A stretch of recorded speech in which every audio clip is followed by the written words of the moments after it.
America Iran ಸಂಘರ್ಷದ ನಡುವೆ ಪಶ್ಚಿಮ ಏಷ್ಯಾದ ಪರಿಸ್ಥಿತಿ ಮತ್ತಷ್ಟು ಉದ್ವಿಗ್ನವಾಗುತ್ತಿರುವ ಬೆನ್ನಲ್ಲೇ ಆರ್ಮುಜ್ ಜಲಸಂಧಿ ಕುರಿತು ಕೇಂದ್ರ ಪೆಟ್ರೋಲಿಯಂ ಮತ್ತು ನೈಸರ್ಗಿಕ ಅನಿಲ ಸಚಿವ ಹರ್ದೀಪ್ ಸಿಂಗ್ ಪುರಿ ಮಹತ್ವದ ಎಚ್ಚರಿಕೆಯನ್ನ ನೀಡಿದ್ದಾರೆ.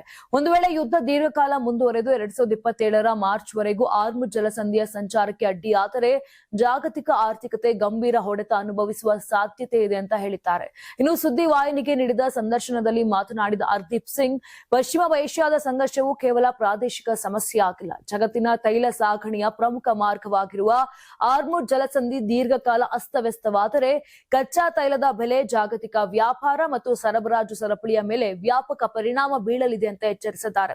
ಆದರೆ ಭಾರತದ ಇಂಧನ ಭದ್ರತೆ ಕುರಿತು ಆತಂಕ ಪಡುವ ಅಗತ್ಯವಿಲ್ಲ ಅಂತ ಸ್ಪಷ್ಟಪಡಿಸಿದ ಅವರು, ದೇಶದಲ್ಲಿ ಸದ್ಯ 76 ದಿನಗಳಿಗೆ ಸಾಕಾಗುವಷ್ಟು ಇಂಧನ ಸಂಗ್ರಹವಿದ್ದು, ತೈಲ ಆಮದು ಮೂಲಗಳನ್ನ ವೈವಿಧ್ಯಗೊಳಿಸುವುದರಿಂದ ತಕ್ಷಣದ ಸಂಕಷ್ಟ ಎದುರಾಗುವುದಿಲ್ಲ ಅಂತ ಹೇಳಿದ್ರು.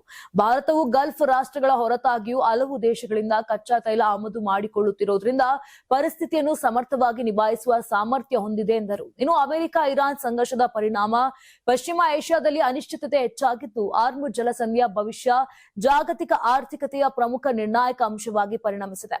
ಭಾರತ ತಾತ್ಕಾಲಿಕವಾಗಿ ಸುರಕ್ಷಿತ ಸ್ಥಿತಿಯಲ್ಲಿದ್ರೂ ಕೂಡ ಯುದ್ಧ ಏನಾದರೂ ದೀರ್ಘಕಾಲ ಮುಂದುವರೆದ್ರೆ ವಿಶ್ವದ ಇಂಧನ ಮಾರುಕಟ್ಟೆ ಹಾಗೂ ಆರ್ಥಿಕ ವ್ಯವಸ್ಥೆಯ ಮೇಲೆ ದೊಡ್ಡ ಪರಿಣಾಮ ಬೀಳೋ ಸಾಧ್ಯತೆ ಇದೆ ಅಂತ ತಜ್ಞರು ಅಭಿಪ್ರಾಯಪಟ್ಟಿದ್ದಾರೆ.